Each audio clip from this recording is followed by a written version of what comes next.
Tens of thousands of former banana workers say they were made sterile by a pesticide used by U.S. companies on plantations in Latin America in the 1970s. The United States restricted and then banned its use on the U.S. mainland because of the health risks, but workers in Central America and South America continued to be exposed to it.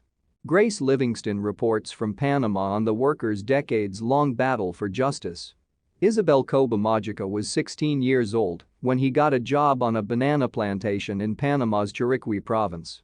When he started working at the plantation in 1967, it was run by a subsidiary of the U.S. fruit giant United Fruit Company, which has since changed its name to Chiquita Brands International. Mr. Coba was hoping to start a family with his girlfriend, but she did not fall pregnant. Eventually the couple split up, and he met another woman, but his new partner also failed to conceive. 3 years into his 25 years of the plantation, Mr. Coba sought medical advice. The doctor tested his sperm and told him that he could not have children. "I couldn't believe it. I went crazy. I didn't think it was worth going on living. I felt sadness and loss," he recalls. Mr. Coba was not the only banana worker to experience medical problems. Rafael Martinez Gonzalez worked on 2 different banana plantations run by United Fruit in Panama. 3 years after starting work, Mr. Martinez's wife had a miscarriage when she was 6 months pregnant. The couple never conceived another baby. Across Panama, there are more than 1,100 former banana workers who say that a pesticide used by United Fruit on the plantations made them sterile.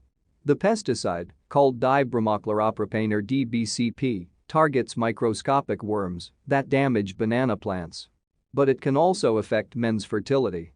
Mr. Martinez thinks not enough precautions were taken when the pesticide, which had several brand names including fumicin, was sprayed. "I sprayed lots of chemicals. Normally when I sprayed fumicin, they'd give me a mask, but they didn't give me gloves, boots or any other protective clothing," he says. U.S. lawyers helped Mr. Martinez and Mr. Coba, along with hundreds of other Panamanians, to launch lawsuits against Chiquita and the manufacturers of the pesticide, but the 2 men say they never found out what happened to their legal challenge and have never received any compensation. The problem is not restricted to Panama either. Costa Rica, Ecuador, Guatemala, Honduras, and Nicaragua, tens of thousands of former banana workers have sued the companies that manufactured DBCP and the fruit companies which used it. The fruit companies in question are Dole Fruit, Del Monte and Chiquita, and the manufacturers Shell, Dow Chemical, Occidental Chemical and Amvac.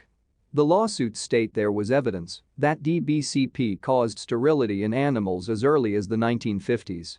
Scientists working for 2 of the manufacturers, Dow and Shell, carried out exposure studies on rabbits, rats and mice, which showed a reduction in sperm counts and testicular atrophy in some cases. Dr. Charles Hine, one of the scientists who carried out the tests, said in a 1961 draft report for U.S. regulators that repeated exposure to DBCP could affect human reproduction. But according to company correspondence seen, Shell's official in charge of registering chemicals with the authorities responded, "Leave out speculation about possible harmful conditions to man. This is not a treatise on safe use." When the pesticide was licensed in 1964, the label made no reference to possible impacts on male fertility.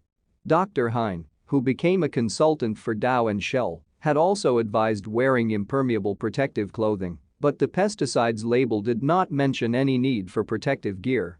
According to a lawsuit lodged in U.S. courts, Dole and